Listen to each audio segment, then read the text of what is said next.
Saudaraku, rekap hasil FNL 2024 hari ini, Jumat 17 Mei menjadi hari yang baik bagi Jepang dan Cina selaku perwakilan Asia yang berhasil menduduki papan atas klasmen sementara setelah Kanada berhasil mengalahkan Republik Dominika di FNL 2024, di mana Jepang kian dikdaya setelah berhasil mengalahkan Bulgaria dengan skor 3-0. Kemudian hasil serupa juga berhasil didapatkan oleh Cina atas Amerika Serikat dengan skor 3-1. Juara bertahan Turki mampu menembus dosa setelah sebelumnya keok di tangan Jepang. Sementara Korea kian nelangsa dengan kembali menorehkan hasil minor di laga kedua. Ya, Turki akhirnya berhasil mempersembahkan kemenangan di hadapan publiknya sendiri setelah keok di laga perdana atas Jepang. Beda dengan Korea yang justru kian nelangsa di partai keduanya minggu ini karena kembali menelan kekalahan ketika bersua dengan tuan rumah Brazil.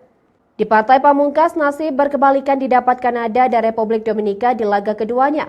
Kanada yang menelan kekalahan pada laga pertama saat bertemu Brazil kini mampu comeback dengan mengalahkan Republik Dominika.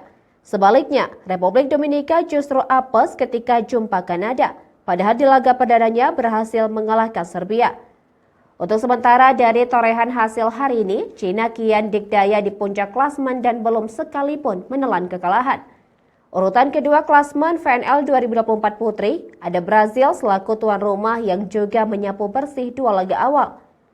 Posisi ketiga ada Jepang dengan koleksi kemenangan ciamiknya di dua partai pada minggu ini. Modal apik didapat oleh penghuni tiga besar di papan atas klasmen FNL 2024 lantaran belum pernah menelan kekalahan.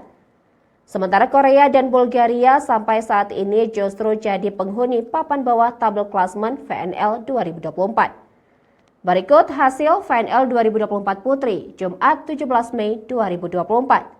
Jerman versus Italia 1-3, Bulgaria versus Jepang 0-3, Brazil versus Korea 3-0, Belanda versus Turki 1-3, Cina versus Amerika 3-1, Republik Dominika versus Kanada 0-3.